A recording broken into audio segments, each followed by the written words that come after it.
दोस्तों, कभी कभी वक्त ऐसा मोड़ ले आता है जब एक साधारण सा बयान पूरे देश में हलचल मचा देता है।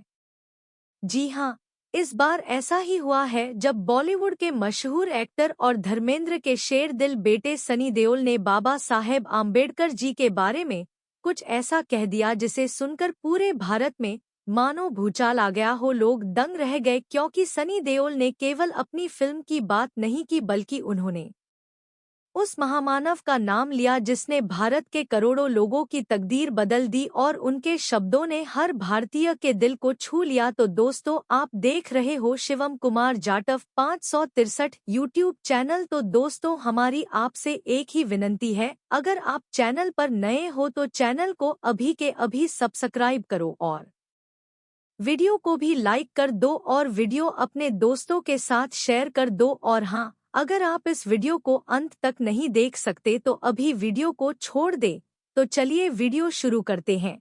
दोस्तों, सनी देओल ने अपनी फिल्म के प्रमोशन के दौरान कहा, बाबा साहेब अम्बेडकर जी ने हमारे भारत देश का संविधान लिखा और हम सबको समान अधिकार दिया। मेरी आज जात मूवी रिलीज हुई है, मगर कई लोग जाट को अलग धर्म के तौर पर बताते हैं, लेकिन मेरा यह मानना है कि जब से बाबा साहेब अम्बेडकर जी का लिखा संविधान लागू हुआ है, तब से भारत में बस एक ही धर्म है और वो है मनुष्यता यानी ह्यूमैनिटी का। दोस्तों, सोचिए, यह शब्द किसी बड़े राज्य नेता ने नहीं, बल्कि हिंदी सिनेमा के मशहूर और ताकतवर आवाज वाले हीरो सनी देओल ने कहे, और यही कारण है कि उनका यह बयान सुनते ही सोशल मीडिया पर लोग झूम उठे। जगह जगह चर्चाएं शुरू हो गई और हर कोई यही कहने लगा कि आखिरकार एक बड़े कलाकार ने बाबा साहेब अम्बेडकर जी की महानता को इस तरह खुले मन से स्वीकार किया। अब जरा गौर कीजिए, सनी देओल ने यह भी कहा कि बाबा साहेब आम्बेडकर जी ने जब संविधान लिखा तो उन्होंने किसी एक जाति, किसी एक धर्म या किसी एक तबके का नहीं सोचा। उन्होंने पूरे भारतवर्ष के हर नागरिक को बराबरी का दर्जा दिया। यही तो बाबा साहेब का सबसे बड़ा योगदान था। उन्होंने इस मुल्क में हम और तुम की दीवार तोड़कर हम सबकी सोच पैदा की। दोस्तों, बाबा साहेब आम्बेडकर का जीवन किसी साधारण इंसान का जीवन नहीं था। बचपन से ही उन्हें छुआछूत, भेदभाव और तिरस्कार झेलना पड़ा। उन्हें स्कूल में पानी पीने तक की अनुमति नहीं थी, क्लास में बैठने तक की आज़ादी नहीं थी।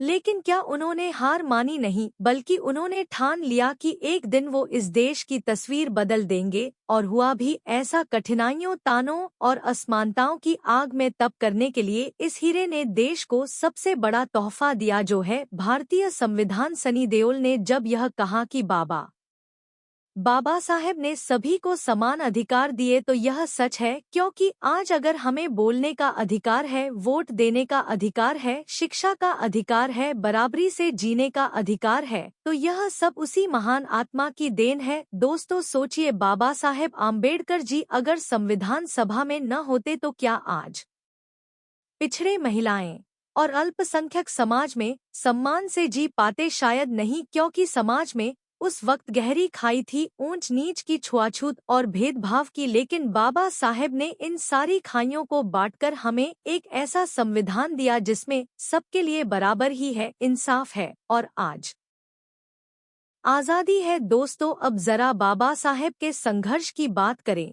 उन्होंने लाखों विरोध झेले, गालियां सुन्नी, अपमान सहा, लेकिन जब संविधान लिखने की जिम्मेदारी आई तो उन्होंने किसी के साथ भी अन्याय नहीं किया। उन्होंने ऐसा बाबा साहेब आम्बेडकर जी ने न केवल जातिवाद के खिलाफ लड़ाई लड़ी, बल्कि उन्होंने महिलाओं के अधिकारों के लिए भी आवाज उठाई। उन्होंने हिंदू कोड बिल के माध्यम से महिलाओं को विरासत में संपत्ति के अधिकार और तलाक के अधिकार दिलाने की कोशिश की। अपने जीवन के अंतिम वर्षों में बाबा साहेब ने बौद्ध धर्म की ओर रुख किया और 1956 में बौद्ध धर्म को अपनाया। उनका मानना था कि बौद्ध धर्म में वह समानता और भाईचारा है जो हिंदू धर्म में नहीं है। बाबा साहेब आम्बेडकर का जीवन हम सभी के लिए एक प्रेरणा है। उन्होंने न केवल समाज के लिए बल्कि पूरे देश के लिए एक नई राह तैयार की। आज हम जो भी आज़ादी और समानता का अनुभव करते हैं, वह उनके द्वारा की गई महान संघर्षों का परिणाम है। आइए हम सभी नहीं, बाबा साहेब आम्बेडकर जी के योगदान को याद करें और उनके द्वारा दिखाए गए मार्ग पर चलकर एक और अधिक समतामूलक समाज की स्थापना की दिशा में काम करें।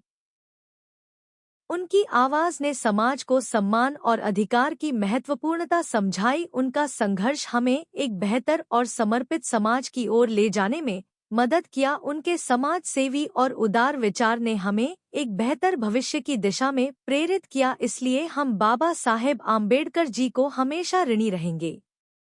उनके समाज सेवी योगदान को सम्मान देंगे और उनके सपने को पूरा करने का संकल्प करेंगे। उनके प्रेरणादायक जीवन को याद करके हमें उनके संदेश को साकार करने के लिए समर्थ होना चाहिए। दोस्तों, सनी देओल ने जो कहा वह सिर्फ एक बयान बल्कि बाबा साहेब आम्बेडकर की महानता की गूंज है और यह गूंज अब हर दिल में है।